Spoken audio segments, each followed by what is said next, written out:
Hola, buenas tardes. En primer lugar, bienvenidos a esta sala, a este salón de actos, a esta nueva conferencia que hacemos en colaboración con Caminos del Románico, a quien siempre le agradecemos su constante labor de apoyo y difusión como instituto dedicado a la formación y difusión especialmente de la Edad Media. Y paso la palabra a mi compañera Rocío Martín Bonet, y que les presentará a nuestro ponente, Raúl Aranda González, y la conferencia que versará sobre explotar y distribuir y utilizar rocas decorativas o mármora a inicios de la Edad Media, un tema que de por sí me parece muy interesante. Agradeciendo de nuevo su presencialidad y la aceptación de venir a impartir esta conferencia, les dejo con Rocío para que ustedes tengan la oportunidad de aprovechar al máximo a nuestro conferenciante. Buenas tardes. Gracias a todos por su asistencia. Gracias, por supuesto, al Museo Arqueológico Nacional por continuar apoyando nuestro proyecto y, por supuesto, como no, gracias a Beatriz, conservadora jefe del Departamento de Medieval, por abrirnos las puertas y estar aquí hoy con nosotros. El tema que hoy se presenta es un tema cuanto menos peculiar. Sin embargo, bueno, pues creo que algunos ya nos conocen y también conocen al ponente, a Raúl Aranda. Indudablemente este es un tema que Raúl ha estudiado durante mucho tiempo y de alguna forma a través de esta conferencia lo que vamos a dar es una pincelada de su tesis, esa tesis que tantos años le ha costado, que hemos sufrido y que nos ha encantado compartir con él y ver esos pasos. Como no podía ser de otro modo, y como comentábamos antes los dos, ¿no? Este es como cerrar el círculo, es decir, dar aquí la conferencia y poder presentarles al menos algunas de estas conclusiones de la tesis. Para quien no le conozcan, pues simplemente comentaré que Raúl es licenciado en Historia del Arte por la Universidad Complutense de Madrid, es especialista en Arqueología en la Universidad de Pisa y doctor en Arqueología Clásica en la Universidad Rovira y Virgili de Tarragona. Su ámbito de estudio, como ya he señalado, es la cultura material y las producciones artísticas de la Antigüedad tardía y la Alta Edad Media en el interior peninsular. No voy a extenderme más con su currículum, así que, Raúl, cuando quieras, muchas gracias. Muy bien, pues ¿se me oye? Sí. Bueno, pues buenas tardes a todos y a todas. Muchas gracias. Tengo que agradecer, como no, al Museo Arqueológico Nacional, Beatriz. Para un arqueólogo estar en la Casa de la Arqueología pues es una cosa maravillosa y, por tanto, es de agradecer. Y, por supuesto, tengo que agradecer a Caminos del Románico, que es mi casa, es mi sitio, y a Rocío personalmente. Además, aprovecho para agradecer porque, efectivamente, cerramos un círculo hoy. Hace muchos años que un día le dije a Rocío, oye, que mira, que me tengo que ir a Tarragona y esto ha venido así. Y mira, al final la cosa ha tardado, ha costado, pero al final estamos aquí presentando esto y sigues confiando en mí, cosa que es bastante de agradecer. Así que nada, vengo como ya comentaba Rocío, a presentarles un poquito, de una manera muy sucinta y muy a vista de pájaro, las principales líneas conclusivas de mi proyecto de tesis doctoral que he desarrollado en el Instituto Català de Arqueología Clásica en Tarragona y que ahora vengo a informarles. La ponencia se titulará Explotar, distribuir y utilizar rocas decorativas, mármora, a inicios de la Edad Media. Es verdad que quizá debía haber incluido un epígrafe a inicios de la Edad Media en la mitad norte peninsular. Evidentemente, aunque mi ponencia y mi estudio, y mi investigación y mi tesis tienen una vocación generalizada, pero me he centrado, como ahora verán, en la mitad norte peninsular por razones científicas obvias, ¿no? Entonces, la mayoría de ejemplos y la mayoría de casos que voy a sacar, aunque evidentemente de manera tangencial tocaremos otros territorios, tendrá que ver con la mitad norte peninsular. Como digo, mi investigación ha sido realizada gracias a un contrato predoctoral en el Instituto Català de Arqueología, es una institución pública catalana, insertado dentro de dos grupos de investigación, Arqueometría y Producciones Artísticas, ARPA, del propio ICAC, y de una manera un poco más tangencial, el equipo de investigación Paisajes, Arquitecturas y Cultura Material de la Iberia Antigua de la UNED. Este trabajo de investigación, además, ha sido posible gracias a su inserción dentro de 4 grupos de investigación, o sea, 4 proyectos de investigación y una red de investigación, también financiados con financiación pública. Además, se han producido 2 estancias de investigación en la Universidad de Évora, en Portugal, y en la Sapienza de Roma, que han sido también financiadas parcialmente por la Universidad Rovira i Virgili. Aprovecho públicamente para agradecer a todas estas instituciones y también, ¿por qué no?, para recordar que las ciencias humanas necesitan de lo público porque si no sería complicado, o sea, que sepan que este proyecto ha sido realizado gracias al trabajo de las entidades públicas y, en definitiva, a su trabajo. Si no, las ciencias humanas tendríamos bastantes problemas. Bien, dicho esto, les presento un poquito en grandes líneas de qué les voy a hablar. Haré una pequeña introducción donde le daremos un poco de vueltas a esto del concepto mármol, mármora, ¿qué es esto?, ¿no? Después mencionaré de una manera muy ágil cómo he afrontado mi investigación. No se preocupe que no vamos a darle muchas vueltas a metodología y a teoría, una cosa muy ágil, para después entrar en esos tres grandes elementos que yo he querido explicar, que es cómo se explotaba, o cómo entiendo, cómo hemos llegado a la conclusión que se explotaba el mármol en la mitad norte peninsular después de Roma, cómo se distribuía y cómo se utilizaba, o al menos qué nos ha llegado a nosotros para conocer este proceso. Y, por supuesto, terminaremos con unas muy ágiles conclusiones. Sin más, entramos en materia. Yo organizo siempre mis presentaciones con un pequeño esquema en uno de los lados, si lo ven, para más o menos que no se me pierda nadie y vayamos viendo más o menos por dónde voy. Bien, pues claro, en ciencia cuando uno se enfrenta a un elemento tiene que saber primero cómo definir ese elemento, ¿no? Y entramos en este concepto, el concepto mármol, que es un concepto definido por la arqueología clásica y que es un concepto un poco complejo. Me pasa mucho que cuando hablo con algunos de ustedes o me dicen, oye, que habías puesto mármol, te lo hemos corregido, hemos puesto mármol. Digo, no, es que es mármol lo que quiero indicar, ¿no? Porque es un concepto historiográfico, ¿no? Es un concepto historiográfico, como digo, venido desde la arqueología clásica, que los que somos medievalistas, pues estamos un poquito ahí intentando adaptar nuestras cronologías. Les presento la definición, para mí mejor, de una de las personas referentes en el estudio del mármol en el mundo hispano, que es Isabel Rodá, que definió el concepto mármol como, bajo el nombre de mármol, se entiende en latín toda una serie de materiales lapídeos de diferentes características petrológicas, esto es absolutamente clave, que tienen como rasgo común ser susceptibles de ser pulidos, presentando así caras compactas y regulares, en ciertos casos incluso brillantes. Continúa, o creo que agranda, o creo que redondea definitivamente una aportación de Oliva Rodríguez, Universidad de Sevilla, que dice que en Roma las rocas, la clasificación de rocas, se hacía siguiendo factores prácticos y no geológicos. ¿Qué quiere decir esto? Cuando en la arqueología clásica se utiliza el concepto mármol, se utiliza este concepto, este cultismo literal latino, con una función historiográfica, para diferenciarlo del concepto geológico mármol. Es decir, los romanos no diferenciaban las rocas por su geología, sino que las diferenciaban por si eran bonitas y se pulían y servían para decorar, o si servían para construir, o para lanzar, o para proyectiles, ¿no? Es decir, era una diferenciación mucho más visual. Cuando en la arqueología actual, en las últimas décadas, se empezó a hablar de mármol, claro, los geólogos decían, hombre, es que estáis hablando de pórfidos, estáis hablando de basaltos, estáis hablando de calcitas, estáis hablando de alabastros, entonces utilizar el concepto mármol no es preciso científicamente. Entonces se llegó a una conclusión en la arqueología clásica, allá por los años 40 y 50, de utilizar el cultismo latino mármol para referirnos a lo que los romanos llamaban mármol. Creo que se entiende la cuestión, y así no enfadamos a los geólogos que dicen, Dios mío, no llaméis mármol al pórfido, ¿no? Que es una cosa para ellos impensable, ¿no?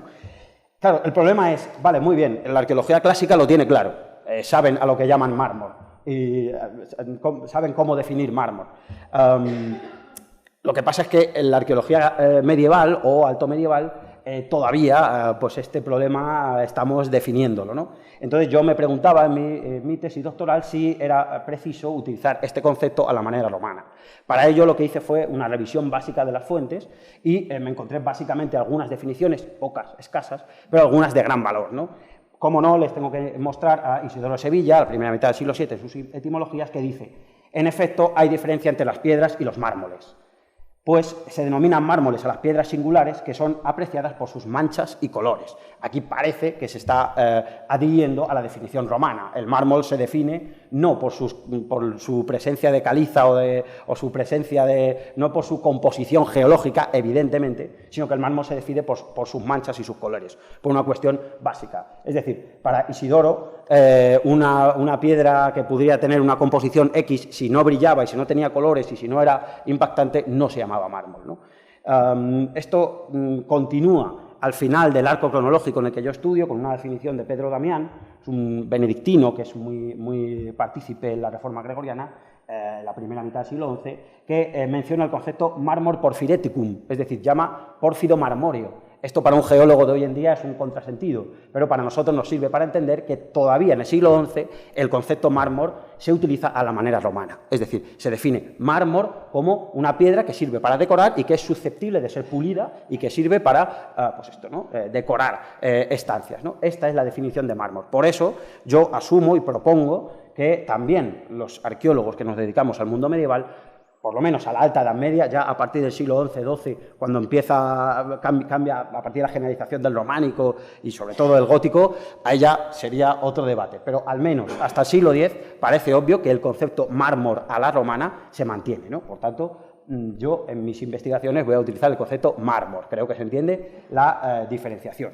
Dicho esto, simplemente quería comentarles a lo que me he enfrentado, ¿no? Yo me enfrentaba a un problema muy importante en la ciencia historiográfica. Conocimos ya bastante bien, y especialmente en el ámbito hispano, desde finales de los 70, años 80, gracias a labores como Miguel Cisneros, por ejemplo, Universidad de Cantabria, o la propia Isabel Rodá, o tantos otros, que sería imposible mencionar ahora, han alcanzado un conocimiento del uso, explotación y desarrollo y cuestiones estéticas del mármol en el mundo romano. El problema es que a partir del siglo V la cosa se nos complica. Mi labor, mi tarea era enfrentarme, evidentemente no a todo el problema, porque es una cosa muy compleja, sino que mi tarea fue pues, buscar un periodo concreto y una zona geográfica concreta para tratar de, pues, como hacemos en ciencias humanas, mirar una cosa concreta para tratar de sacar conclusiones en general. A eso me enfrentaba. ¿Y cómo me enfrenté? Pues me enfrenté haciendo un análisis teórico importante y metodológico, haciendo también un muy profundo vaciado historiográfico de lo que se había dicho hasta entonces, haciendo además un estudio de las fuentes documentales y haciendo además un estudio de las fuentes arqueológicas. Sobre la cuestión teórica y sobre la cuestión de la historiografía no les voy a aburrir ahora, sino que nos vamos a centrar esencialmente en lo que dicen las fuentes textuales y en lo que dicen las fuentes arqueológicas. Para el estudio de las fuentes arqueológicas, de las fuentes textuales, hice una profunda revisión de la patrología latina, son, como saben, más de 100 volúmenes, una revisión de las fuentes canónicas y conciliares de época visigoda, el estudio de las pizarras visigodas, la cronística latina altomedieval, la cronística asturleonesa, la historiografía árabe también la trabajé, los compendios legales tardoantiguos y hice un profundo vaciado de las bases de datos epigráficas para intentar localizar menciones sobre el mármol, ¿no? Logré localizar 151 ocasiones en las que se utiliza el concepto mármol entre el siglo V y el siglo X. Estas referencias hacían alusión al propio concepto, como puede ser la definición de Isidoro que acabo de comentar, hacían también alusión a procesos extractivos y procesos productivos, hacían también alusión a formas de uso, hacían alusión a algunos elementos de difusión y también un tema que no trataré en esta conferencia, porque si no estaríamos aquí, que yo por mí lo haría, pero estaríamos aquí 3 o 4 días, sobre cuestiones estéticas y simbólicas, ¿no? Bien, una vez que tuve, digamos, la base, es decir, bueno, ¿qué se escribe entre el siglo V y X sobre el mármol, ¿no? ¿Qué hay? ¿Qué textos hay, ¿no?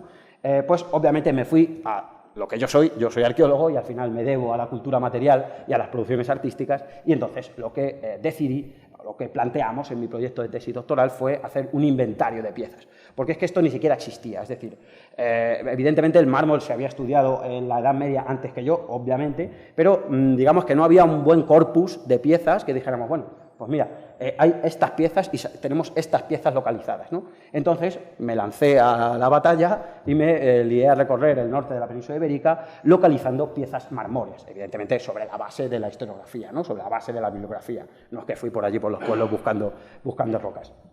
En base a esto logré inventariar 1.142 piezas. Claro, tuve que acotar un poquito la geografía y decidimos que íbamos a llamar mitad norte peninsular a todo aquello que va al norte del Valle del Tajo. Sé que es un poco impreciso y es un poco complejo, pero en fin, porque al tratar de una cronología tan amplia era muy difícil plantearlo a través de la geografía actual o de la geografía romana o de la geografía medieval. Entonces, al final decidimos, mira, al norte del Valle del Tajo. Localicé piezas datadas entre los siglos V y X, que esto es un gran problema, porque a veces la datación en la Edad Media es muy compleja, y me dediqué a hacer un análisis macroscópico. Claro, sería maravilloso hacer un análisis petrográfico científico de 1.142 piezas, pero eso de momento es prácticamente utópico, ¿no? Impensable. Entonces lo que hice fue un análisis, digamos, macroscópico, que es revisar básicamente el color, la granulometría, la luminosidad de cada pieza, ¿no? Pude hacer un análisis macroscópico de un 64% de las piezas, a un 4% de las piezas pude hacerle un estudio a partir de fotografías de alta resolución y un 32% de las piezas no pude acceder a ellas. Tengan en cuenta que esta investigación fue desarrollada entre mediados de 2019 y principios de 2021, con lo que la situación, digamos, sanitaria internacional complicaba mucho la movilidad, ¿no?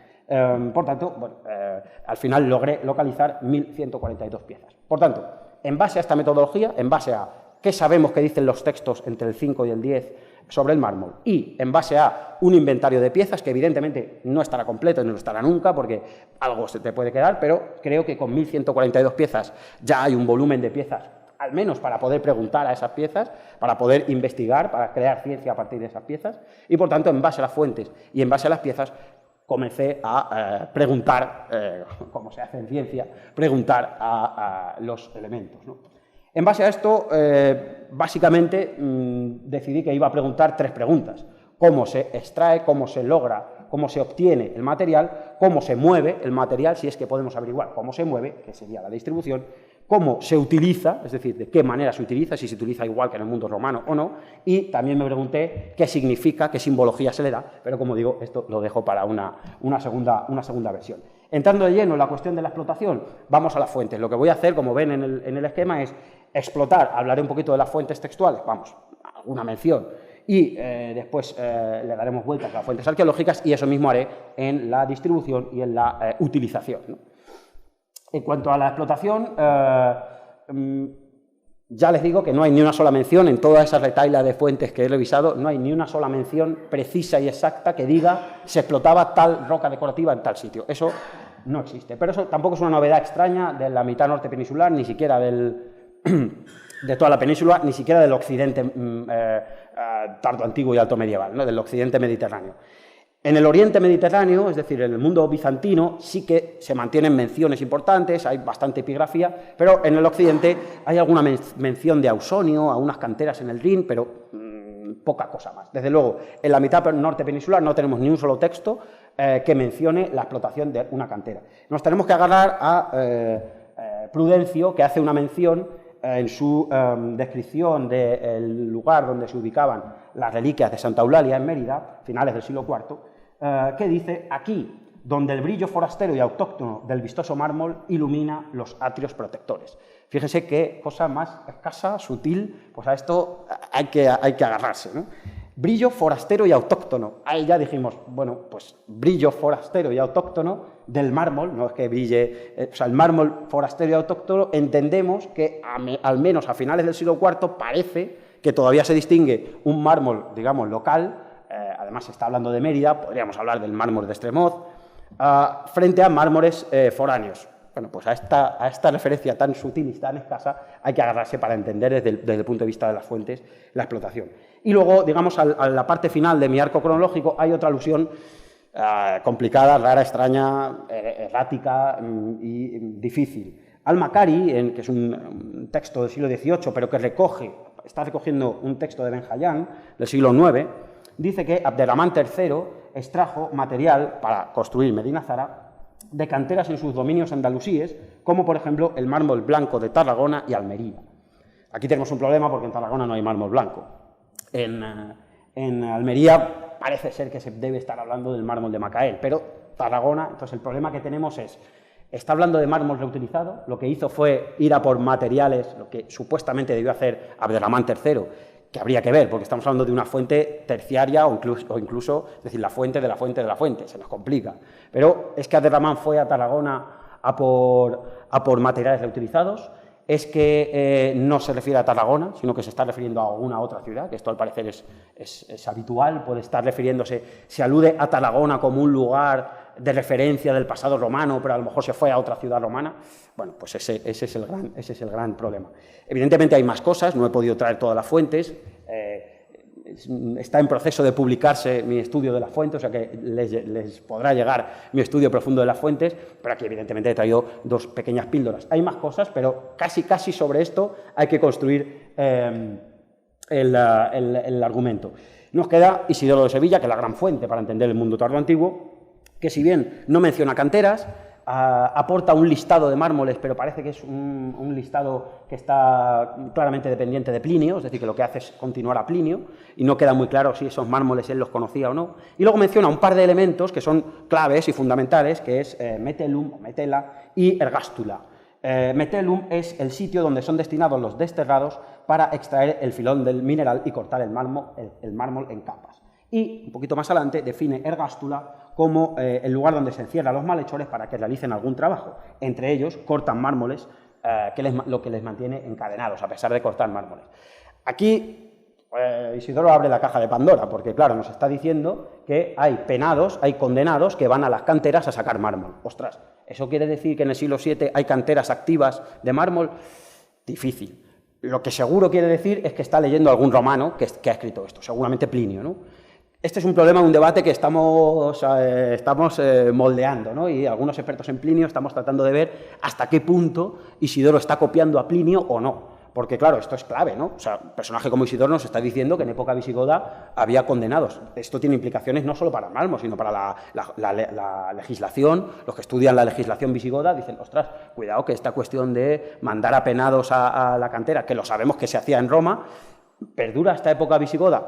Bueno, pues en eso estamos. Pero sí que es cierto, parece ser que la dependencia pliniana es bastante alta. Pero aquí está, la legislación aparece. Y aparece alguna otra mención en legislaciones bizantinas que pudiera hacer pensar que quizá se mantiene esta idea de penados en canteras. Esto es lo que tenemos sobre las fuentes. Los textos, lo que nos dicen sobre la explotación, son estas cosas tan exiguas. Claro, lo que nos queda irnos a la cultura material, a la arqueología, ¿no? Al irnos a la arqueología para saber la explotación tengo dos caminos. El primero es irme a las propias canteras, ¿no? Lo que hicimos fue una revisión exhaustiva de las principales canteras de mármol, de rocas decorativas, de tradición romana, es decir, canteras muy bien conocidas, la mayoría muy bien estudiadas, para cronologías romanas, y yo lo que hice fue preguntarme si en esas canteras todavía podía haber explotación a partir del siglo V, ¿no? Entonces hice un recorrido por todas estas canteras. Sería precioso ahora hablar de todas estas canteras, pero sería también imposible, y nos enfrentamos básicamente a dos problemáticas. Por cierto, ahí ven que hay algunas canteras que están más al norte, es decir, me está haciendo trampa. Sobre todo las canteras del ámbito lusitano, Estremoz y Trigas, están al sur de la mitad norte de la mitad peninsular, perdón, está en la mitad sur peninsular, es decir, al sur del Tajo. Sin embargo, su presencia es tan potente en toda la Vía de la Plata que decidimos también incluirlas y hacer una revisión, ¿no? Por tanto, en todas estas canteras, que son en concreto 18 y alguna más que revisé, pero que quedó un poco al margen, me encontré básicamente dos problemas a la hora de enfrentarme. El primero es que casi en su totalidad, no en todas, pero casi en todas, no recuerdo el dato, pero prácticamente en 16 de las 18 han tenido continuidad de explotación, lo que obviamente borra cualquier huella arqueológica. Es decir, si una cantera en época romana era así y ahora es una mole, estoy pensando en Estremoz, si lo tienen en mente, búsquenlo en Google, si buscan canteras de Estremoz es una explotación inmensa, uno de los grandes productores mundiales. Entonces, claro, encontrar ahí huellas del pasado medieval pues es absolutamente imposible. Y el otro gran problema es que estamos hablando de técnicas extractivas que tienen una vigencia muy continuada en el tiempo. Es decir, que prácticamente sacar piedra de una cantera se hacía igual prácticamente en la prehistoria que hasta principios del siglo XX, cuando llegó la industrialización. Evidentemente no, estoy diciendo una barbaridad, pero en líneas generales estamos hablando de procesos preindustriales que son muy difíciles de detectar arqueológicamente. Los arqueólogos lo que tenemos que hacer es localizar, evidentemente, epigrafía que nos pueda dar algún dato, localizar algún elemento, localizar cerámica que podamos asociar claramente al uso de la cantera, o hay algunos estudios muy potentes, sobre todo en el ámbito del sur de Francia, el profesor Besac, que está haciendo estudios sobre las formas de los picos que puedan estar vinculados a unas cronologías u otras. En la península ibérica todavía no somos capaces de detectar si las huellas de un pico son del siglo I, del siglo X o del siglo... Hay cositas, pero es difícil. Por tanto, yéndome a las canteras, tengo una muy clara complejidad para datarlas y además tengo ausencia de evidencias indudables, que puedan ser de manera indudable, es decir, no hay ni una sola de estas 18 canteras que yo pueda decir con absoluta seguridad desde la ciencia arqueológica que son explotadas en esta cronología. Muy difícil. Claro, la otra opción que me queda es, bueno, si me voy a la cantera y no puedo averiguar, ¿qué me voy a ir? Pues a las piezas, ¿no? Claro, me voy a ir a las piezas y si yo tengo piezas que me sirven para datar, pues puedo intuir que al menos esa cantera podía estar en uso en ese momento. Esto también tiene sus problemáticas. Yo ya lo siento que hable más de problemas que de soluciones, pero es que esto es la ciencia, ¿no? Claro, ¿qué problema me encuentro al irme a mis 1.142 piezas?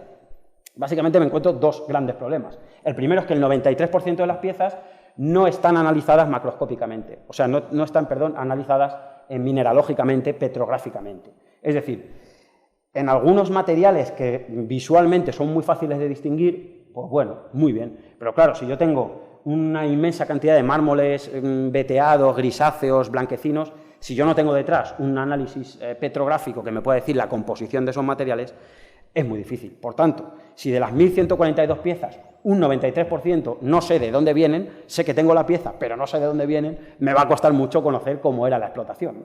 Y por otro lado, esto es el mundo tardoantiguo y alto medieval, y el mundo tardoantiguo y alto medieval es muy complejo en cuanto a la definición de cronologías. Es decir, yo me he enfrentado a piezas, a capiteles o a piezas decorativas que para algunos autores eran claramente piezas del siglo IV, para otros eran claramente piezas visigodas del VI y para otros eran claramente piezas mozárabes del siglo IX, ¿no?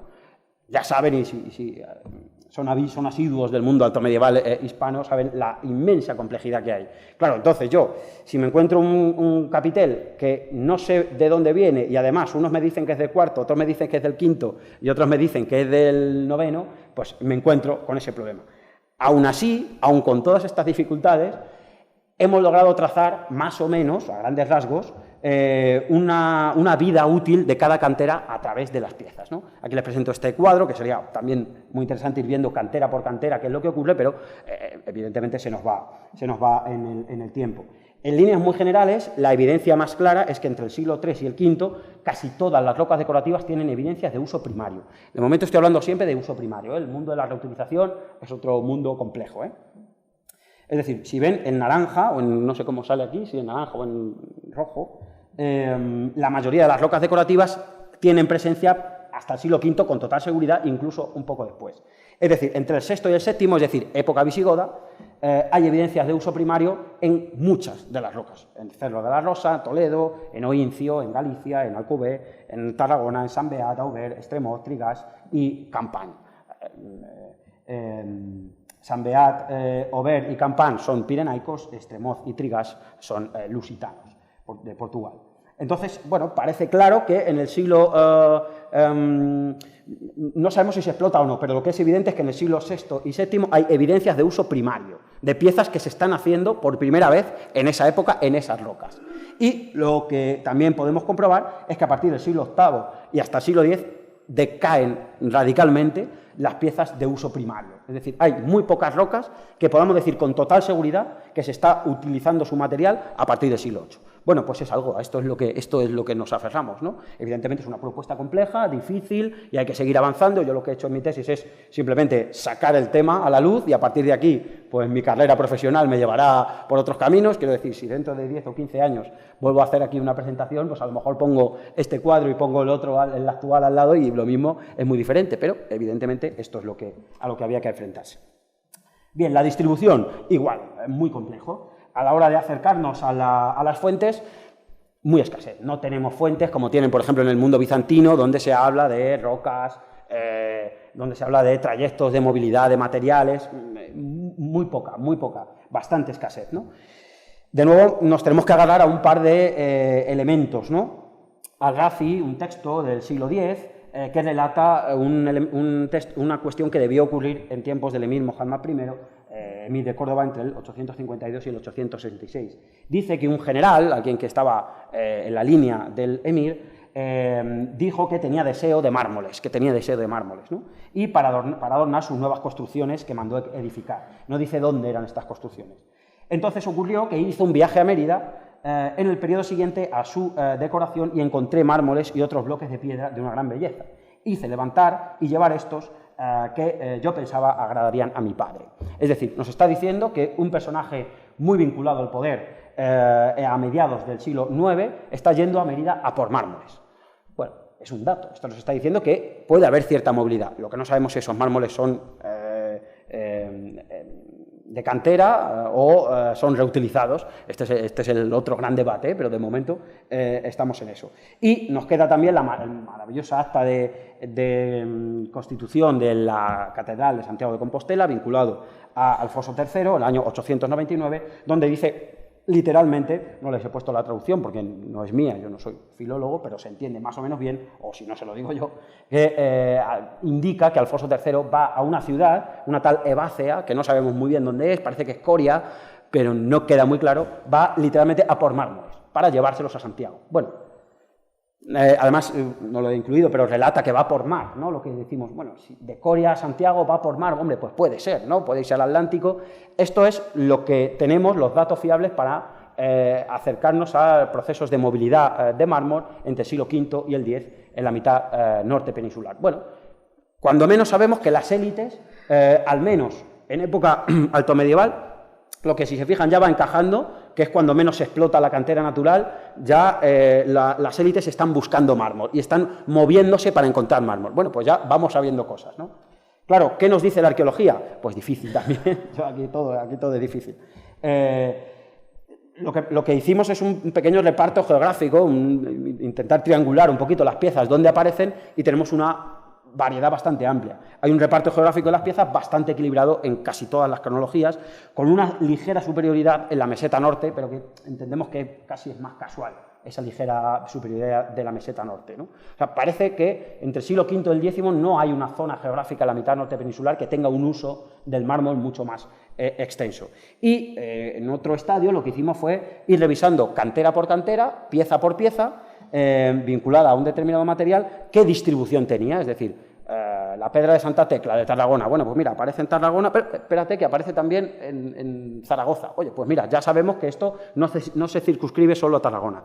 En base a esto, que también daría para hablar mucho, pero bueno, solo he traído una pequeña aproximación, podemos decir que Santa Tecla, el Médul, Alcubé, en Tarragona, Montjuïc en Barcelona, el Cerro de la Rosa en Toledo y Oincio en Lugo, tienen una difusión más o menos regional, es decir, que no se está utilizando solo para el lugar que tienen más cerca, sino que hay una cierta difusión regional. Y luego tenemos los mármora pirenaicos, el brocatelo de Tortosa y los mármora lusitanos de Estremoz y Trigas, que tienen claramente una difusión que supera lo regional. Es decir, tenemos mármora pirenaicos muy lejos de los Pirineos, tenemos brocatelo de Tortosa nada menos que en Italia, y tenemos mármora lusitanos, siempre estoy hablando de piezas en la cronología entre el siglo V y el X. Ojo, porque esto en época romana tiene otras dinámicas. Estoy hablando en mi cronología, obviamente.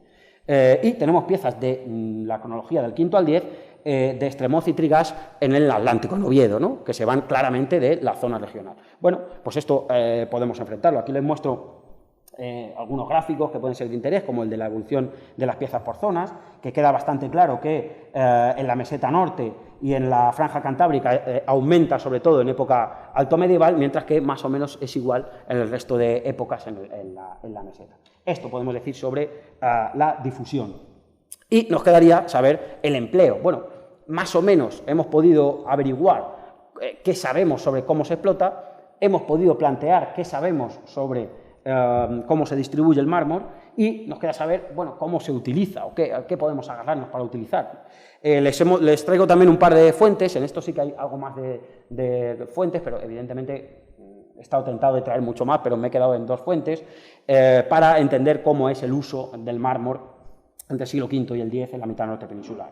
Les traigo las vidas de los padres emeritenses, un texto fundamental para entender el episcopado de Mérida, de época tardoantigua, donde se menciona que el obispo, a ver, que no lo quiero decir mal, porque luego me equivoco, el obispo Fidel, que como es una cosa compleja, a ver si voy a decir el que no era, el obispo Fidel dice que alzó los espacios del edificio a lo largo y ancho de sus techumbres y sosteniendo los preciosos atrios mediante columnas ornamentadas, revistiendo todo el suelo y las paredes con mármoles blancos. Nos está diciendo un obispo emeritense en época visigoda que está utilizando el mármol para decorar. Bueno, Pues ya sabemos que las fuentes nos certifican que el mármol tiene un uso muy vinculado a la arquitectura. Esto es un elemento bueno, que podría ser más o menos evidente, pero está bien constatarlo en los textos. Hay más textos, les he traído solo un ejemplo, pero hay más textos que nos corroboran que el principal uso del mármol a partir del siglo V es la arquitectura.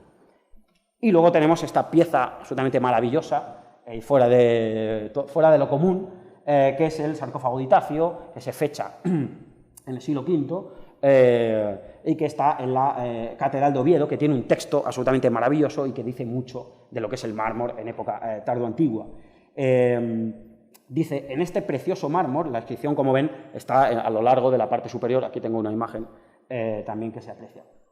Este precioso mármol, dice mármol, obviamente, la traducción han puesto mármol, pero dice mármol, está enterrado el tierno cuerpo de Itacio, con destino a la vida eterna. Fíjense que no dice en este sarcófago está Itacio, ni en esta roca está Itacio, ni en esta piedra está Itacio, dice en este mármol. Esto es absolutamente clave y primordial, porque está utilizando el concepto mármol para asociarlo claramente a la muerte, ¿no? Para asociarlo claramente, y además no es el único ejemplo, es el más maravilloso, pero no es el único. Es evidente que a partir del siglo V el concepto mármol tiene una vinculación con el mundo funerario claro y palmario. Eso no quiere decir que no existiera antes, en el mundo romano también hay una vinculación, pero aquí lo que ocurre es que existe mucho más. Es decir, las fuentes lo que reflejan es que el mármol se usa para la arquitectura y para la muerte. Esto es absolutamente clave. Esto es fundamental, porque los romanos esto dice mucho de la simbología y del peso que tiene el mármol en el mundo tardoantiguo. Se pasa los romanos utilizaban el mármol como elemento de prestigio, sobre todo para edificios públicos, ese Augusto decorando las grandes ciudades del imperio para decir, este es mi poder, y voy a llenar, ¿no? Voy a llenar las ciudades, cojo unas ciudades de ladrillo y las devuelvo de mármol, ¿no? Esto se vincula con Augusto. O sea, la vinculación claramente con lo público, con la demostración de arquitectura pública. A partir del siglo V, lo que interesa es vincularlo con la muerte. Es decir, el eje de expresión, el eje de poder, ya no está en la demostración de lo público, sino que también, y en otros factores, y habría que debatir. Pero el eje de prestigio del mármol está en lo funerario. Esto tiene que ver, entre otras muchas cosas, evidentemente con la generalización y la difusión del cristianismo, donde la muerte tiene un peso absolutamente fundamental. Es decir, si yo tengo dinero, ya no me interesa tanto, o me da más igual que en mi ciudad haya una plaza de mármol que he pagado yo, pero eso sí, el sarcófago, cuando me vaya a la vida eterna, eso sí quiero que sea de mármol, ¿no? Esta creo que es una de las claves simbólicas muy evidentes. Además, tenemos la suerte de que esta es una de las pocas piezas con un análisis petrográfico y se ha demostrado que estamos hablando de mármol de Estremoz, mármol lusitano. Por tanto, tenemos aquí que en el siglo V todavía se mantiene la producción marmoria a lo largo, seguramente, de la Vía de la Plata. En cuanto a la arqueología, ¿qué nos dice la arqueología sobre el uso, sobre el empleo del mármol? Pues en el inventario estudiando el inventario de piezas, fíjense el dato, es abrumador. Un 73% de las piezas son elementos arquitectónicos, es decir, mucho más de la mitad, o sea, prácticamente la mayoría, o sea, prácticamente un porcentaje muy amplio de las piezas marmóreas, de aquellas 1.142 piezas, son elementos arquitectónicos, especialmente capiteles, fustes y algún otro elemento, revestimientos y algún otro elemento arquitectónico. En segundo nivel estaría la escultura decorativa, la escultura funeraria, la escultura litúrgica y los soportes epigráficos. Fíjense que la escultura funeraria, a pesar de ser lo que más aparece en las fuentes, luego las piezas, esto es un debate importante, porque ¿dónde están? O sea, si aparece tanto en los textos que se usa el mármol para enterrarse, pero luego, pues a lo mejor es que ese mármol o está todavía enterrado, cosa que es bastante obvio porque estaba pensado para ser enterrado, o, pues bueno, ha sido reutilizado, ha ido cambiando, o no sabemos, pero queda claro, se ve muy bien ese contraste, ¿no? Los textos nos dicen que el mármol es para la arquitectura y para enterrarse, y la arqueología nos dice el mármol es para la arquitectura y para enterrarse, pues bueno, ¿no? O sea que ese contraste también habría que reflejarlo. A muy grandes rasgos decimos que hay una amplísima superioridad de piezas de carácter arquitectónico en todo el arco, del siglo V al X en la mitad norte peninsular. Y de forma muy especial entre el siglo IX y X, donde los elementos arquitectónicos son nada menos que el 89%. Es decir, en el siglo IX y X prácticamente el resto de funciones, no vamos a decir que desaparecen, pero prácticamente. El empleo del mármol como función funeraria y como escultura exenta sufre un amplio descenso según se avanza en cronología. Es decir, hay más piezas funerarias y de escultura en el siglo V que luego va descendiendo, ¿no? Esto es lo que decía que contrasta con lo que dicen las fuentes.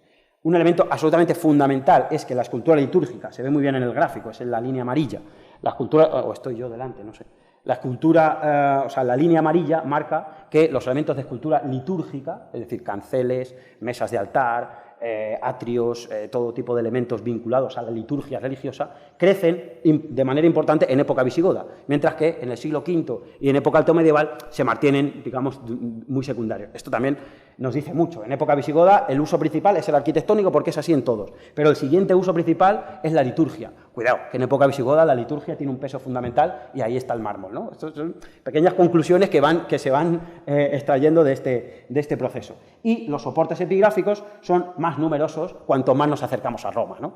Cuanto más cerca de Roma estamos, la epigrafía usa más el mármol y cuando nos vamos alejando de Roma se usa menos el mármol en epigrafía. Estas son, bueno, algunas conclusiones que podemos sacar. Les he planteado primero las conclusiones, ahora quiero enseñar algunas piezas casi a modo ilustrativo, porque por mí sería maravilloso enseñarles las 1142 piezas, pero entonces Rocío y aquí la gente del MAS nos iban a echar porque sería imposible. Entonces, algunos ejemplos muy evidentes de escultura arquitectónica, sobre todo el capitel, ¿no? En el ámbito de la arquitectura, el capitel es el gran elemento de demostración estética, de demostración cultural, incluso de demostración de poder, y hay muchos elementos marmóreos, no solo capiteles, como ven, sino basas, por supuesto. El fuste, ¿no? El fuste es ese gran elemento de demostración, es ese gran elemento que no es solo arquitectónico en el mundo alto medieval, sino que tiene todo un peso simbólico, ese axis mundi, esa relación con el cielo, ¿no? Ahí es donde aparece el mármol. Debate importante que estoy pasando, como ven, muy de puntillas, si es de explotación natural o reutilizado, pero ahora lo que nos interesa es que se utiliza, sobre todo en edificios altomedievales y tardoantiguos, que les he traído algunos ejemplos, pero podría traer muchísimos. Además, un factor importante es que es donde más aparece el color, el mármol de color, los mármora de color, todos estos colores, este maravilloso espejón rojizo o el maravilloso brocatelo de Tortosa, también rojizo y amarillo, sobre todo tiene presencia en fustes, quizá porque sean herederos del mundo romano, probablemente, pero lo que nos interesa es que en el mundo alto medieval, donde cogen las cosas de color, es que se las llevan a los fustes, ¿no? Todo tipo de fustes, no solo para levantar iglesias, sino de diferente tamaño, para pequeños altares o para pequeñas estructuras de carácter litúrgico, que podría traerles también muchos. El empleo del pórfido, fundamental, muy asociado al poder, es una pieza de la Vega Baja de Toledo, absolutamente visigoda, seguramente reutilizando un fuste anterior, pero también estamos con esa duda, y otro tipo de elementos arquitectónicos, como pueden ser cimacios, frisos o esta maravillosa moldura de Santa Eulalia de Bóveda en Lugo, que utiliza también material marmóreo. Por tanto, esto tiene que quedarnos claro y evidente, la arquitectura sigue siendo, que esto es una cosa que no quedaba muy clara, porque parecía como que la arquitectura alto medieval, ya el mármol, bueno, pues las pruebas nos está diciendo que en porcentaje, evidentemente se usa menos mármol que en Roma, pero en porcentaje sigue siendo la arquitectura todavía el gran elemento donde se utiliza el mármol. Por supuesto, la arquitectura litúrgica, lo que les comentaba. En todo el arco cronológico, aquí les he traído algunos ejemplos maravillosos, esa pila litúrgica hebrea de Tarragona, que está en el Museo Sefardí de Toledo, maravillosa, y algunas otras piezas, y sobre todo en época visigoda, donde la escultura litúrgica alcanza cotas de casi muy lejos de la arquitectura, pero alcanza cotas casi de elemento de poder. Aquí les he traído dos ejemplos, uno el maravilloso cancel de Salvatierra, que es una de las joyas de la escultura litúrgica visigoda de la meseta, que está realizada en mármol blanco, veteado, gris, del que no se han hecho analíticas y no sabemos su origen. Por supuesto, la escultura funeraria, les he traído algunos ejemplos, pero que, como comentaba antes, es cierto que contrasta bastante con lo que aparece en las fuentes. He traído un ejemplo de Porto Dosón, en Galicia, en el maravilloso sarcófago de San Román de Ornija, que la tradición atribuye a que aquí es donde estuvo enterrado Chindas Vinto, con todas las comillas del mundo que podamos incluir, y un maravilloso fondo de sarcófago de El Bobalá, en Lleida. La cuestión epigráfica se sigue manteniendo en época tardía alto medieval. En todas las cronologías aparece epigrafía en mármol. El hecho de fundar una iglesia o fundar un monasterio o reivindicar algo político sigue tirando del mármol para reivindicarse, pero como decía, en un claro descenso, es decir, la mayoría de piezas epigráficas son del siglo V o de inicios de época visigoda. Parece que luego va descendiendo, pero evidentemente hay obras maravillosas. Tenemos esa lápida sepulcral de Castellar del Vallès en Barcelona, que está reutilizando un friso romano, es decir, si le diera la vuelta a esa pieza es un friso romano, que alguien en el siglo X decide reutilizar para un elemento epigráfico. Escultura decorativa muy poca, esto hay que decirlo, esas esculturas de mármol que tenemos en mente del mundo romano escasean. Tenemos alguna pieza, alguna cosa decorativa, pero muy secundaria, es decir, el empleo de rocas decorativas son muy pequeño en el mundo tardo antiguo y alto medieval de la mitad norte peninsular y, obviamente, pues hay un montón de elementos, bien de uso indeterminado, que somos incapaces de saber cuál es su uso, o bien de otros usos. Aquí le he traído una maravillosa maza de mortero de Carranque, o una patena de Barcelona, o algún mobiliario dels Munts, o esa maravillosa lipsanoteca utilizada para reliquias de Manresa. Bien, pues esto es básicamente los usos que se da al mármol en época tardía y alto medieval en la mitad norte peninsular, y simplemente quiero mencionar la caja de Pandora, que es la gran cuestión de todo esto. Lo he dejado al final un poco como gancho, como los programas malos de televisión, como gancho para hacer otro elemento en el que debatamos sobre esto. Claro, muy bien, Raúl, tú me has dicho lo que se explota, me has dicho cómo se distribuye, me has dicho cómo se usa, pero claro, ese mármol un visigodo lo ha extraído, lo está utilizando ahora, o la pieza está por allí y la está reutilizando.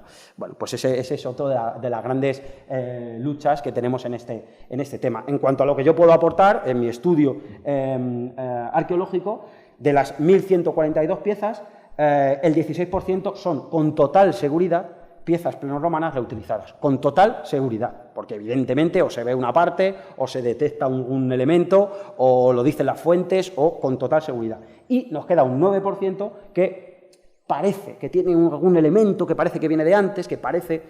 Eso nos deja un 75% que yo he llamado resto de piezas, que en absoluto quiere decir que no sean reutilizadas, sino que no tenemos la evidencia científica de que lo sean, ¿no? Que esto es la clave. Es decir, de ese 75% hay que ir rastreando, como digo, si dentro de unos años volvemos a hacer esta conferencia, quizás ese 75% hemos podido comprobar científicamente que son piezas reutilizadas, ¿no? En el plano cronológico, esto es clave, las evidencias de reutilización descienden muy ligeramente en época visigoda, es decir, en el siglo V, en el VI y en el VII las reutilizaciones más o menos fluctúan, pero se mantienen, y aumentan de manera exponencial a partir del siglo VIII, es decir, son en los Astures y en el Emirato donde se reutilizan más piezas, mucho más que en época visigoda y que en el siglo V. Esto es básicamente, bueno, algún ejemplo muy claro de reutilización. He traído esta maravillosa pieza, disculpe por la foto, que no es de muy buena calidad, tengo pendiente hacerme con una foto un poco mejor, de un tambor de fuste acanalado, fechado entre los siglos I y III, que apareció en la Catedral de Tarragona, y que, si lo ven, hay que hacer un poco un ejercicio un poquito difícil, pero este lado, digamos que son los elementos acanalados de un tambor de columna, y al otro lado tiene unas huellas de sierra, aquí se ve, que son la evidencia de que se han sacado plaquitas de esa pieza, ¿no? Claro, aquí nos están diciendo que esta pieza se está reelaborando, es decir, que después, o en el siglo V o después del siglo V, se está reelaborando una pieza romana. Claro, esto abre, como digo, la caja de Pandora. Y una pieza que está en esta casa, que es este cimacio de Recópolis, donde, si se fijan, tenemos, si esto lo pongo de frente, me decís, un friso romano, y si lo pongo de este lado, me decís, un friso visigodo, ¿no? Claro, pues es que es las dos cosas, ¿no? Es decir, es un friso pleno romano, seguramente, que está siendo reelaborado y reutilizado en época visigoda. Claro, aquí se abre un gran problema, ¿no? Se abre el problema del fenómeno de la reutilización. Esto nos impide conocer si las explotaciones de canteras naturales seguían activas en época visigoda. Y luego otra maravillosa pieza también, he traído ejemplos muy claros, de una placa de revestimiento en Badalona, seguramente del siglo I, si se fija la foto tampoco es muy buena, pero se ve bastante bien, que es una placa de revestimiento, seguramente de algún edificio público, que en el reverso se ha reutilizado para una inscripción, ¿no?, del siglo X. Por tanto, es evidente que en todo mi arco cronológico se está reutilizando el mármol, pero con especial interés a partir de después de época visigoda, a partir del siglo VIII hasta el X. En definitiva, con esto concluyo, puedo aportar pocas cosas. Mi proyecto en realidad no es un proyecto concluso, no es unas conclusiones que yo pueda decir y esto es así porque es así, sino que lo que yo planteaba es, bueno, vamos a empezar un camino que no está hecho, y yo voy a intentar, pues por lo menos decir, oiga, vamos a empezar por aquí, ¿no? Y a partir de aquí vamos a seguir trabajando, ¿no? Tengo el objetivo de que dentro de unos años sea capaz de lo que ahora es solo intuiciones, pues poder dar certezas. Como decía en mi defensa de tesis, es una especie de armazón de andamiaje, una especie de andamio que estoy intentando crear para a partir de ahí levantar el edificio, ¿no? En este andamio puedo decir que entre los siglos V y X, en la mitad norte peninsular, el concepto mármol define al conjunto de rocas decorativas, es decir, a la manera romana, es decir, no hay un apelativo geológico para definir mármol, es decir, que como los romanos llamaban mármol, se le sigue llamando hasta el siglo X como mínimo. Después del siglo X ya veremos, pero como mínimo hasta el siglo X lo que los romanos llamaban mármol se sigue utilizando. De hecho, todavía, si piensan, todavía hay algunas veces, nos referimos a algunos elementos como el mármol, ¿no? Por ejemplo, encimeras, en algunos sitios se dice, tráeme eso que está en el mármol, ¿no? Y te estás refiriendo a la encimera de la cocina, y a lo mejor no es de mármol, puede ser hasta de madera, pero el concepto sigue quedando, ¿no? Hoy distinguimos la geología, por tanto, el concepto claramente hasta el siglo X se mantiene. Otra conclusión evidente es que el conocimiento petrográfico de la inmensa mayoría de las piezas sigue siendo extremadamente precario, es decir, yo para levantar mi edificio tengo el andamio, pero necesito hacer más analíticas con lo que eso conlleva. Necesitan más inversión, más complejidad, más grupos pluridisciplinares. Es decir, necesitamos saber si ese cimacio maravilloso que yo les he puesto es de mármol de Carrara, o es de mármol de Estremoz, o es de una cantera nueva que no conocemos. Es que esa es la clave. Porque tenemos solo un 7% de piezas de las que sabemos con total seguridad su procedencia, ¿no?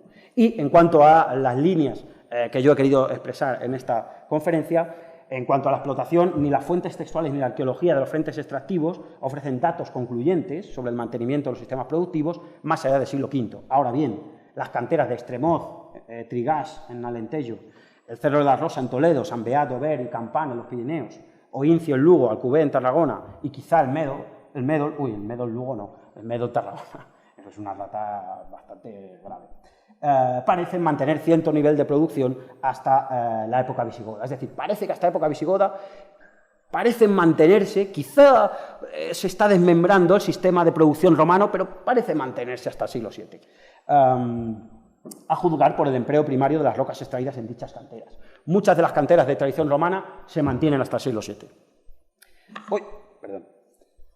Las evidencias de reutilización y reelaboración disminuyen muy ligeramente en época visigoda y aumentan exponencialmente a partir del siglo VIII. Es decir, a partir de después de época visigoda, lo que hay especialmente son reutilizaciones. Claro, esto nos abre toda una vía. ¿Se rompen los sistemas romanos de explotación? Yo no me atrevo a decir que se rompen, porque es evidente que no se rompen, pero que están en fase de transformación, pues es bastante evidente. Los grandes sistemas de explotación del mármol romano parece que están en cambio. ¿Y cómo se explota? Por tanto, parece que nos adentramos en un mundo en el que yo tengo que construir una iglesia pequeñita en un sitio pequeñito y lo que hago es buscar las rocas que haya por allí cerca y de esas me apropio. Es decir, no como el mundo romano, que en el mundo romano yo tengo que construir un templo en Béja, en el sur de Portugal, y si necesito un mármol de Egipto, pues lo traigo, porque tengo un sistema, hay todo un sistema de compraventa de mármol que es capaz de generarlo. A partir de época visigoda parece que esto no existe, es una cosa bastante evidente, pero que había que demostrarla científicamente y para eso estábamos aquí, ¿no? En cuanto a la distribución, la mayoría de las rocas decorativas de las que disponemos de información fidedigna no tienen una circulación muy amplia en las cronologías objeto de estudio y solo los mármoles apirinaicos, los lusitanos de Estremoz y Trigás y el Brocatelo de Tortosa parecen tener una difusión suprarregional. De hecho, el Brocatelo de Tortosa aparece a lo largo de toda la Edad Media, por ejemplo, en Italia, que siempre tenemos la duda de que seguramente sean materiales romanos reutilizados, pero hay quien pone esto en duda, pero esto también es otro jardín importante. Y en cuanto a la utilización, la evidencia textual y la arqueología muestra que el uso mayoritario de rocas decorativas entre el siglo V y el X está ligado a la funcionalidad arquitectónica. En segundo lugar, en época visigoda, a lo litúrgico y posteriormente al resto de funcionalidades. Esto es lo que yo les quería comentar. Sé que pues eso, es una construcción a medio hacer y que esto es un work in progress y que necesito seguir avanzando, pero mi intención era por lo menos poner un tema encima de la mesa y empezar a tratar desde el plano científico y con rigor qué es lo que pasa, ¿no? Entonces, a partir de aquí seguiremos avanzando. Con esto termino. Muchísimas gracias.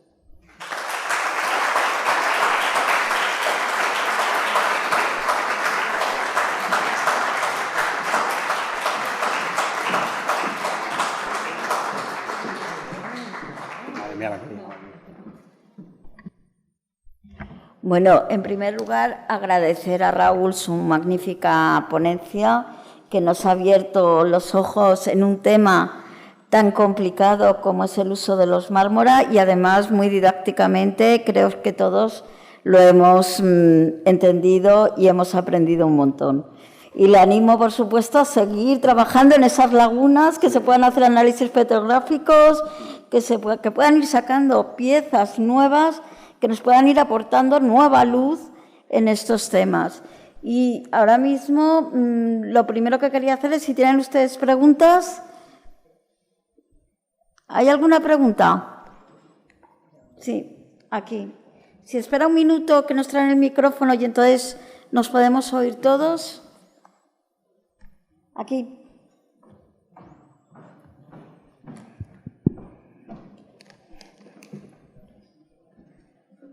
Buenas tardes. Gracias. Buenas tardes. Bueno, lo primero, felicitarte, Óscar, por el trabajo impresionante que estás haciendo. También por dar más luz hacia este periodo todavía tan por explorar, ¿no?, de la Alta Edad Media. Y lo que quería preguntarte es, porque es algo que yo llevo tiempo indagando y bueno, es algo que me inquieta. ¿Qué piensas tú sobre las razones para la ausencia de escultura en este periodo? De escultura propiamente dicha, aparte ya de cuestiones de... Escultura exenta, ¿te refieres? Sí. Decorativa. Escultura monumental más allá de los relieves a bisel o las pequeñas decoraciones, pues lo más rico que puede uno encontrar, pues eso, como el sarcófago de Oviedo que has enseñado, etc. Gracias. Bueno, pues eso es la eterna pregunta, quiero decir, es una cosa compleja. Mi opinión, como humanista, yo soy de los que creo siempre, y sé que quizás en esto no estamos de acuerdo, soy de los que creo que primero va el pensamiento y la ideología y la técnica, normalmente, pero esto es obviamente muy opinable. Entonces creo que lo que ocurre tras el colapso de Roma es que hay unos cambios tan profundos en la... No abruptos, digo profundos, abruptos no, pero a lo largo del tiempo, unos cambios tan profundos que lo que hacen es cambiar el interés del ser humano por el arte y por las manifestaciones. Eso hace que después la técnica cambie, es decir, no es la explicación tradicional de que colapsa Roma y se olvidan de hacer escultura. Mi opinión no es que eso no es así, no es que se olviden de hacer escultura, es que el mármol, y lo planteaba un poquito con el sarcófago de Itacio, el mármol deja de tener esa función como elemento escultórico de dignificación, ¿no? Cuando Augusto se dedica a llenar de mármol todas las ciudades del imperio, lo que está haciendo es decir, mira, yo tengo poder, yo tengo dinero. La asociación del mármol al poder y el dinero, eso no cambia. Sigue estando asociado al poder y al dinero. Bueno, tiene matices, pero no cambia tan claramente. Lo que cambia es la funcionalidad. Augusto lo que dice es, mira, yo quiero que todo el mundo, cuando entre en Mérida o donde sea, vea, ostras, aquí hay dinero. Por tanto, ¿qué hace? Escultura, básicamente, y decorar la arquitectura. A partir del siglo V, por toda una serie de cambios muy complejos que tienen que ver con la generalización del cristianismo, con los cambios estructurales, con los cambios sociales, con la ruralización, con el descenso de la población en ciudades, con cambios muy profundos, digamos que la sociedad empieza a demandar el mármol para otro tipo de funciones, que ya no es la dignificación de la ciudad, dotar de belleza a la ciudad, y que a mi modo de ver tiene que ver con cuestiones más ideológicas y religiosas, sobre todo con una cosa tan fundamental para el cristianismo, que es el tránsito a la muerte. Mira, en Carranque, que es un sitio donde yo trabajo, yo mucho tiempo trabajando en Carranque, ocurre un fenómeno maravilloso, y es que tenemos un edificio fechado en los últimos años del siglo IV, principios del V, que está decorado con lujo extremo, con mármol, con mármora de todo es la imagen que ponía en una de las primeras diapositivas. Tenemos mármora de todo el Mediterráneo, mármoras hispanos, o sea, estamos hablando de una persona con una capacidad económica brutal. Bueno, pues se ha podido demostrar arqueológicamente que ese edificio está levantado unos 60 años, 50, 60, 70 años levantado, y después colapsa, se destruye, desaparece. Y unos 100 años después de haberse construido más o menos, el mármol se machaca, porque nos aparecen cantidades a veces ínfimas, o sea, hay alguien que intencionadamente está machacando el mármol, y se utiliza en las sepulturas, aparece echadizo en las sepulturas. Hay una sepultura maravillosa en la que se ha utilizado un maravilloso capitel de Paonazzetto. Estamos hablando de los mármoles más caros del Mediterráneo. Se ha utilizado como almohada para un difunto. Entonces, este es el eterno debate. Es que son tan ignorantes en época visigoda, son tan necios y han perdido tanto, que en vez de utilizar ese capitel para decorar su estancia, que es una cosa maravillosa, de un refinamiento exquisito, elaborado seguramente a finales del siglo IV. Bueno, pues menos de 100 años después se está colocando a un tipo como almohada para... Él no sabía que no iba a ser para la eternidad, no sabía que iba a haber unos arqueólogos que lo iban a levantar, pero él, la persona que se enterró ahí, estaba pensando que ese mármol iba para la eternidad a enterrarse con él. Y no creo que pensaran, es que yo no sé ni lo que es, porque ellos sabían bien lo que era mármol y lo que era caliza en época visigoda. No son tan necios, no han perdido tanto la razón, ¿no? Pero la escultura ya no se está utilizando para dignificar, ya no se está utilizando para demostrar poder, sino se está utilizando porque yo voy a ir a la vida futura, y eso es lo que a mí, en la vida futura, es la buena, es la que me va a venir bien, y para demostrar, para acercarme a Dios, para acercarme a la divinidad, aquí entraríamos con todo el significado divino, de luz que tiene el mármol, vinculado, aparece en la Biblia constantemente asociado a la divinidad, a Dios. Por eso me lo pongo de almohada en el difunto. Oiga, no, yo lo quiero de almohada porque me voy a ir a la vida eterna con el mármol. Es decir, estoy demostrando mi poder en la vida. Esto, perdona si me enrollo, por tanto, en mi punto de vista, no es que se deje de esculpir, no es que se deje de hacer bulto redondo, sino que el mármol tiene otra función. De hecho, en época visigoda, por ejemplo, sobre todo la función es litúrgica. Se sigue esculpiendo, pero la sociedad no tiene necesidad de hacer esculturas del siglo V, sino que lo que tiene necesidad es de decorar la iglesia y de servir como mobiliario de la iglesia, porque donde está ahora el poder, donde está la ideología, donde están las problemáticas, es en la iglesia, no es en la plaza pública como pasaba con Augusto. Entonces, bueno, no sé si he contestado o he liado mal la cosa, pero creo, de mi punto de vista, tiene que ver con cambios profundos en la ideología y en el pensamiento del Mediterráneo. Lo que ocurre a partir en realidad a partir del siglo III, pero especialmente a partir del siglo V, es un cambio radical en la sociedad del Occidente y al final llegamos a otro tipo de... El arte empieza a tener otras funciones que no es solo decorar, por tanto ahí claramente desciende Pasa lo mismo, por ejemplo, con la epigrafía. Ya no hay tanto, yo ya no quiero poner en la plaza de Mérida o de Toledo, yo no quiero poner que yo he pagado esta escultura. Ahora, la uso para hacer mi epitafio, ¿no? Bueno, pues la funcionalidad cambia, esa es mi explicación. Perdona que al final, como empecemos con esto de la estética y el simbolismo, ya... ¿Más preguntas?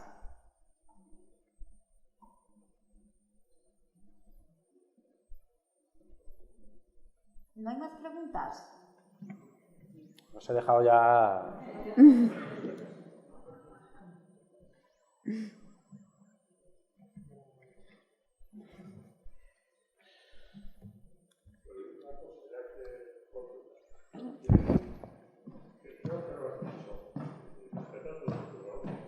¿Perdona? ¿No eres tú? Sí, hombre, claro, sí, por Dios, sí. Una cosa que has comentado, que creo que lo has dicho, es que en esa época toda la mármol,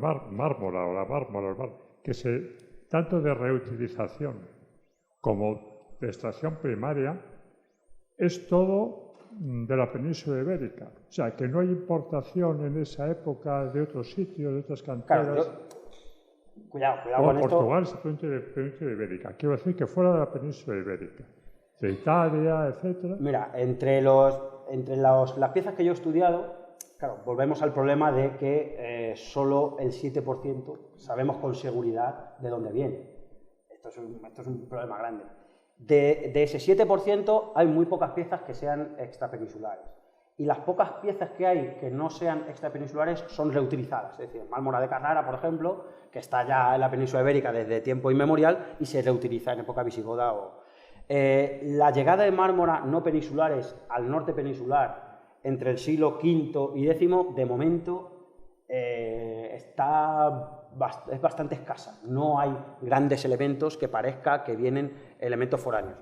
No obstante, estamos en ello. Quiero decir es decir, grandes piezas por ejemplo, de pórfidos, los pórfidos egipcios o grandes piezas turcas o piezas griegas, no parece que lleguen ex novo a la mitad norte, pero hay que seguir en el proceso. Yo lo que he hecho es estudiar las canteras peninsulares, no me he adentrado en producciones extrapeninsulares, pero en cualquier caso sí que es cierto que se queda escaso. Sí, incluimos a los mármora pirenaicos, que en muchos casos están del otro lado de la línea de los Pirineos, entonces, siendo estrictos, no son peninsulares, pero evidentemente están muy relacionados. Es decir, mármora que no sean estrictamente peninsulares, los pirenaicos, que sí que los tenemos muy presentes, incluso en la meseta. Aparecen mármora peninsulares, ex novo, empiezas ex novo, o aparentemente ex novo. No parece que hay un tráfico. Esto es otro de los grandes problemas, porque el mármol en época romana, eso era además un sistema muy bien organizado, con Roma como centro redistribuidor, las canteras, la mayoría eran públicas, el imperio controlaba las canteras. Esto parece ser que en el Occidente, en Oriente parece que algo se mantiene y que los emperadores de Oriente siguen teniendo, pero en Occidente las canteras o se abandonan, o pasan a manos privadas, bueno, de hecho tenemos textos del Digesto de Justiniano que dice que algunas canteras se pueden vender. El Estado, esto de vender cosas públicas a manos privadas, esto es nada nuevo. Entonces ya el imperio vende o cede la explotación de algunas canteras a manos privadas. Lo que quiere decir es que ese mundo del mármol en Roma, de que yo soy un tipo de Mérida y quiero un mármol de Egipto, lo pido y me lo traen, eso parece ser que a partir del siglo V, desde luego, a la manera pleno romana, no. Hay que ir indagando a ver hasta qué punto. Gracias. Nada. ¿Más preguntas?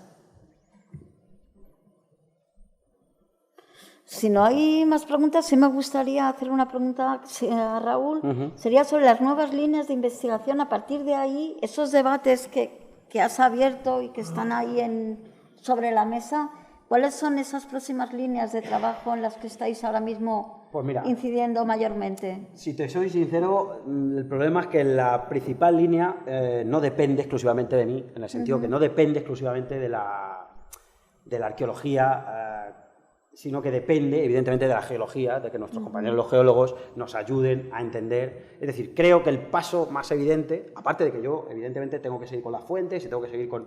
Pero el paso más evidente es, yo dije, bueno, voy a decir las piezas que hay, y a partir de aquí, mi idea es ir analizando. Bueno, pues mira, hay un grupo de piezas en Salamanca que se parecen, ahora necesito analíticas. Las analíticas, ¿qué hacen?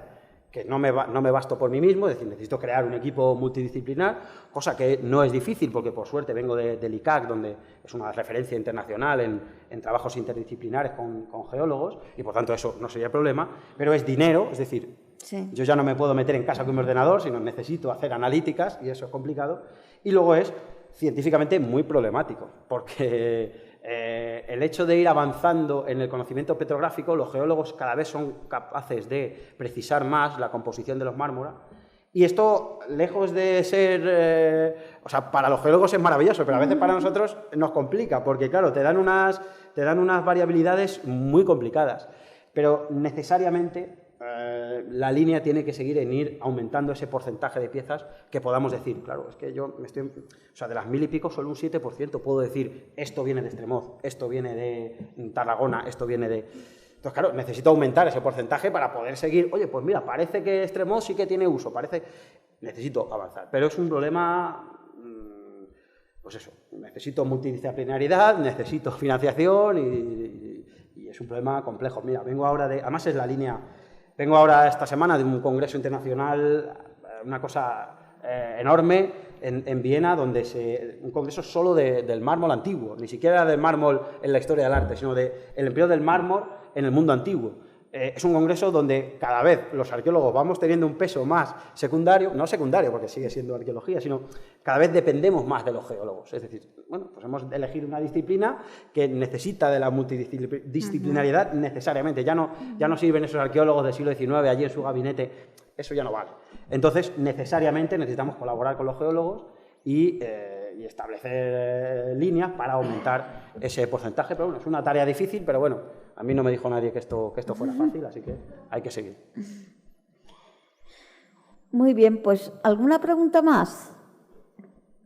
Pues si no hay más preguntas, levantamos la sesión agradeciéndoles a todos ustedes su asistencia, por supuesto a nuestro ponente su magnífica ponencia, a Rocío Martín Bonet en representación de Caminos del Románico por su colaboración constante con el museo y les emplazamos pues a nuestra siguiente conferencia, ya que visiten precisamente ahora nuestra exposición temporal en la que hay precisamente alguna pieza de mármol.